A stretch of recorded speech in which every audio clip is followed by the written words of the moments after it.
Team mid cap में आज ध्यान रखिएगा।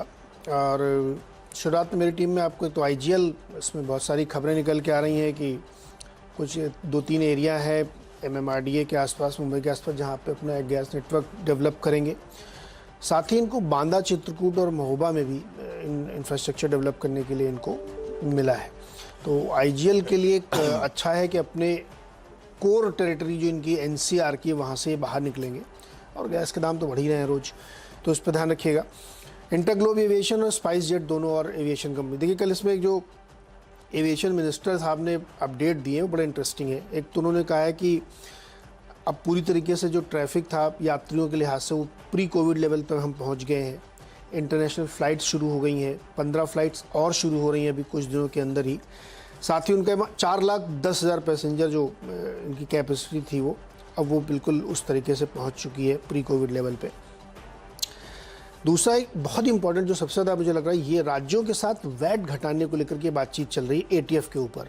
तो उससे एटीएफ और सस्ता होगा, क्योंकि एटीएफ पे कोई कंट्रोल नहीं है, क्योंकि चुनावों का असर एटीएफ पे नहीं पड़ता है। तो एटीएफ तो खूब बढ़ता रहता है और एटीएफ बहुत बड़ा एक कॉस्ट फैक्टर है तमाम एविएशन कंपनीज़ के लिए।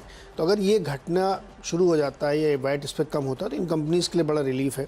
तो एक फैक्टर ये इंपॉर्टेंट है। दूसरा, अगर फुल फ्लेजेड इनका चल रहा है कारोबार, पूरी तरीके से भर भर के एयरलाइंस जा रही हैं, तो किराया तो इनके कंट्रोल, आप समझ ही रहे हैं, दिल्ली जाना तो कितना पैसा लगता है। और इनको एक बैंड मिलता है, उस बैंड के अंदर ये किराया तय करते हैं। उस बैंड की रेंज इतनी बड़ी है कि आप सोचिए दिल्ली किराया कितना हो सकता है। और जब कभी कभी लगता है ना कि अरे ये 30,000 का टिकट क्यों है, तो ऐसा नहीं होता कि वो गलत तरीके से बढ़ा रहे हैं, वो उसी बैंड के अंदर ही बढ़ाते हैं। तो वो अपना बिजनेस सही कर, मुझे लगता है अच्छी खबर दोनों के लिए, स्पाइस जेट के लिए भी, इंटरग्लोब के लिए भी। तो यहाँ पे ध्यान रखना चाहिए। 3 स्टॉक ही है। ठीक है, अब आइनियोस स्टायरोल्यूशंस, इसको मैंने रेड में रखा है। दरअसल आज इसका ओएफएस खुलने जा रहा है। प्रमोटर आइनियोस स्टायरोल्यूशंस एपीएसी जो है वो 25.5 लाख 25.3 लाख शेयर्स, यानी कि करीब 14.5% इक्विटी बेचने जा रहे हैं। तो आज जो ओएफएस खुलेगा वो नॉन रिटेल के लिए, कल रिटेल के लिए खुलेगा। और यही नहीं, ये 14%, 14.5% इक्विटी नहीं है, इसमें ग्रीन शू भी है। अगर डिमांड अच्छी रही तो additional 17 lakh shares, additional almost 9-10% shares और बेचे जाएंगे। यानी कि कुल मिलाकर प्रमोटर्स 24% का ह्यूज चंक जो है वो इस ओएफएस के जरिए ऑफलोड करने जा रहे हैं। स्टॉक है 1075 पे। इस तरह का ह्यूज चंक ऑफलोड करना है तो फ्लोर प्राइस है 800 रुपये। मुझे लगता है ये स्टॉक आज इन रेड ट्रेड करता हुआ नजर आएगा। कल के लिए कॉल लेंगे जब आज दिन के दौरान वो नॉन रिटेल की बुक बिल्ड हो रही होगी, तो समझ में आ जाएगा किस तरह का डिमांड ट्रैक्शन आ रहा है। टीवीएस मोटर कंपनी को भी मैंने रेड पे रखा है। अभी तक तो चर्चा यही थी कि भाई बेहतर मंथली आंकड़े इसके आ रहे हैं, वो बढ़िया तरीके से जेवी स्टिच कर रही है। कल भी मेंशन करा था मेरे ख्याल से टीम में, ठीक था, 1% ऊपर कल। लेकिन हुआ क्या, कल मैसिव लार्ज ट्रेड हुआ जिसमें ज्वालामुखी इन्वेस्टमेंट होल्डिंग्स। अब ये ज्वालामुखी इन्वेस्टमेंट होल्डिंग्स क्या है? ये दरअसल जो पीई फर्म है वेस्ट ब्रिज कैपिटल, उसका एक आर्म है। उसने कल 32.5 लाख शेयर्स इस कंपनी के बेच दिए। इस तरह का ह्यूज ट्रांजैक्शन हुआ है।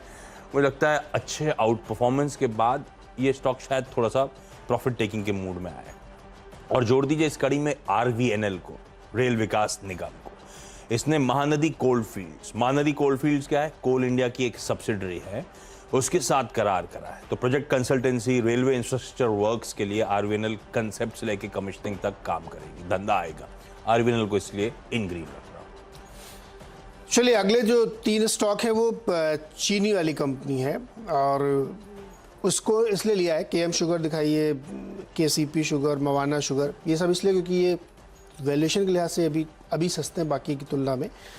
कल मंत्री जी ने अपडेट दिया इसमें कि जो चीनी का एक्सपोर्ट है भारत से वो 3x हो गया, 3 गुना, 291% हुआ है, जो FY14 के बाद से उस लेवल को उसने क्रॉस किया है, जो 1 करोड़ टन पार कर गया है।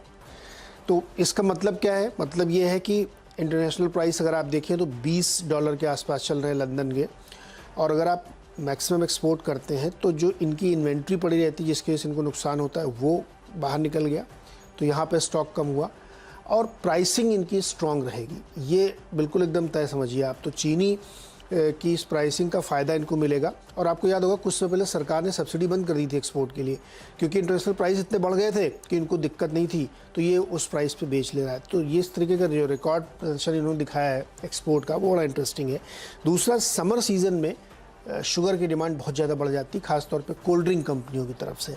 तो चीनी के प्राइसेस के लिहाज से मुझे लगता है तीनों कंपनियों को फ़ायदा होगा, तो इन तीनों में ध्यान दिया जा सकता है, ग्रीन ट्रेड हो सकता है इसमें।